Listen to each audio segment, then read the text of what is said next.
Welcome.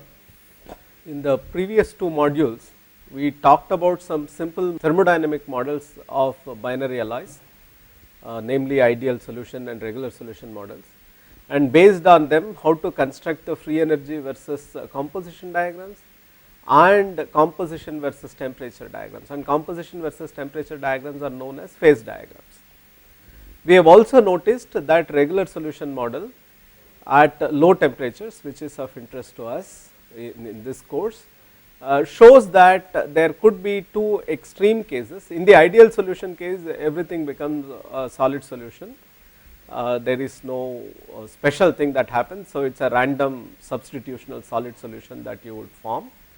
But on the other hand, you can have two extreme cases, one in which the system really does not mix.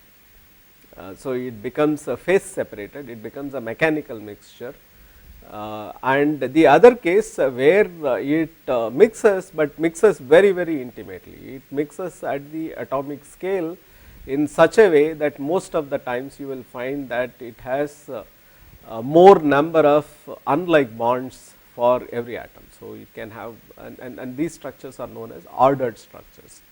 And phase field models are models which are continuum models, which are meant for studying these two scenarios, namely phase separation and ordering.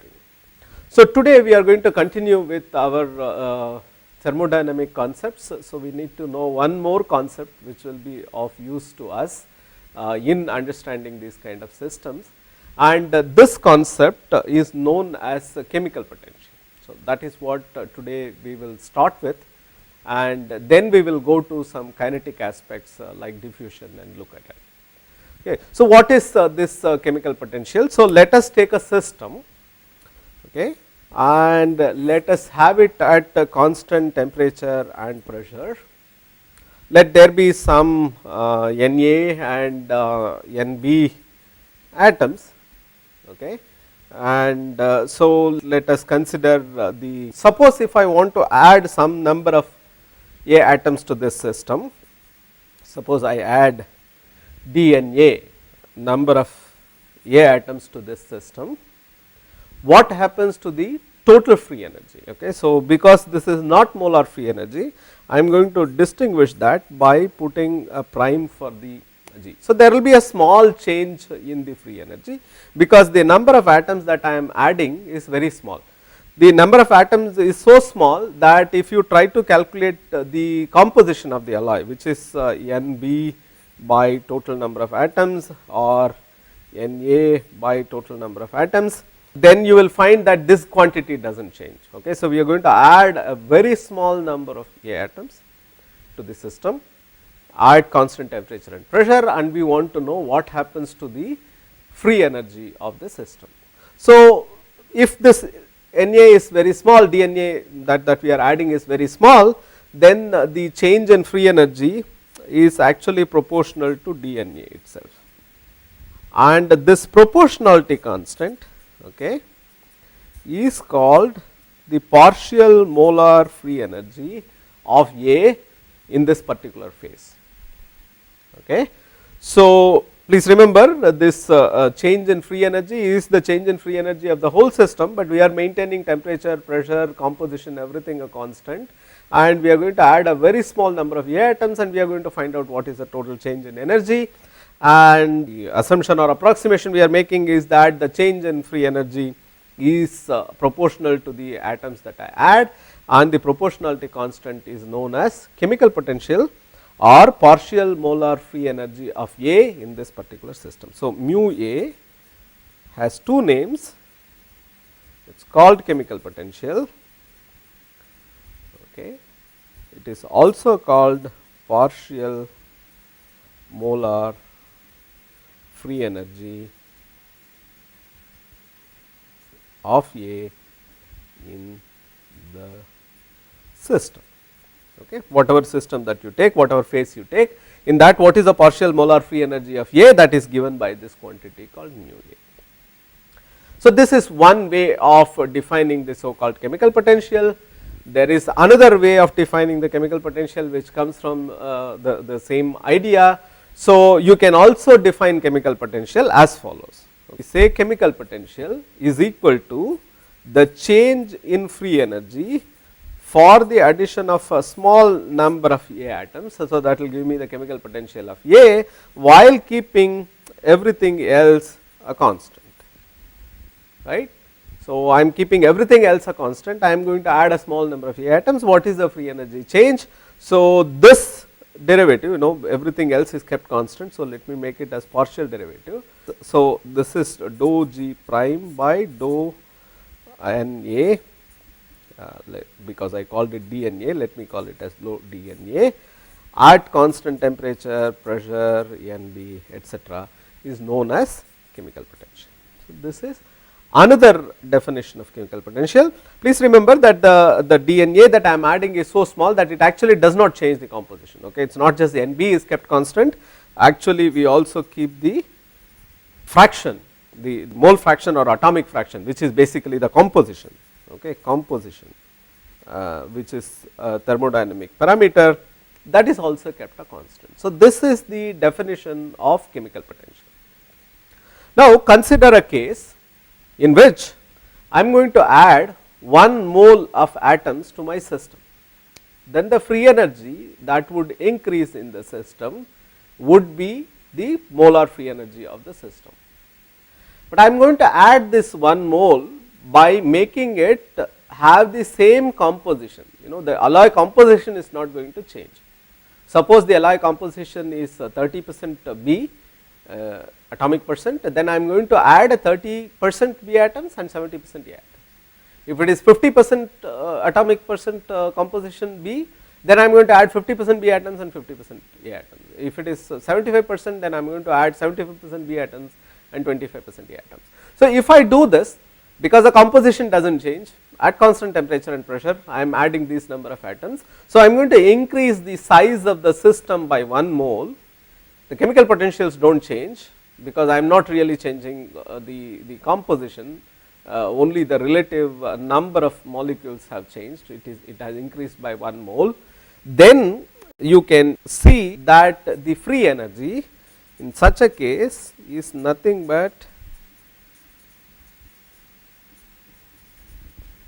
so this is the free energy. The molar free energy is the chemical potential A times mole fraction A plus chemical potential B times mole fraction B.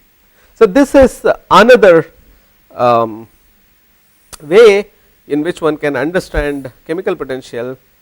And so we have one definition which says that basically the first one said that chemical potential is nothing but the proportionality constant for the change in free energy when you add some number of atoms. The second one says that chemical potential is nothing but partial derivative of free energy with respect to the number of atoms that you add, keeping everything else constant. And now we have another one, that if you have a mole of free energy per mole, that is nothing but, if you have 2 component, because we are always considering binary systems, it is mu A x A plus mu B x B, and x A and x B have this relationship. So, you can also write it as 1 minus x B. So, that this is the free energy. Now, we can show, this is part of a tutorial that we will do, that if suppose you have an expression for the or a graph for the free energy as a function of composition, which some of which we discussed in the last module, then you can show that suppose this is the free energy as a function of composition, and any alloy that you pick, okay, suppose I pick alloy of this composition, okay, so let me say that this composition is x naught. For x naught, then I draw a tangent to the curve, okay, wherever the tangent cuts this is A, this is B, right, this because this is x B. Wherever the tangent cuts A is nothing but the chemical potential of A for this alloy, wherever it cuts B, this is nothing but chemical potential of B for this particular. Okay. So, for any point that you want on the free energy versus composition diagram, you draw a common tangent, you find out where it cuts these 2 y axis pure A and pure B, and wherever it cuts B is basically the chemical potential for B atoms for an alloy of that composition, wherever it cuts the A line is the chemical potential for A at this composition for this alloy. Okay. So, this to show that so is a tutorial, and it can be derived from some of the expressions that I wrote just now from the definition, and the free energy is equal to mu A x A plus mu B x B and x A plus x B equal to 1. So, all this you can use and you can derive that this indeed is so. So, what do we have now? We have this concept called chemical potential or partial molar free energy, and we know how it is defined, and we know how to get it from free energy versus composition diagrams. Basically, at any composition or any point on the composition versus free energy curve, you want it, you draw a tangent and you find out where it cuts the y axis on the pure A side and pure B side. That correspondingly gives you the chemical potential for A and chemical potential for B in that particular system for that particular composition. Now, what is the physical meaning of chemical potential? So, there is some that we will discuss later, but chemical potential mu A and mu B basically tells you how the system responds if you add either B atoms or A atoms to the system. Okay. So, basically the system's response to adding A or B atoms is given by the chemical potential mu A or mu B. There is also other meanings that you can think about.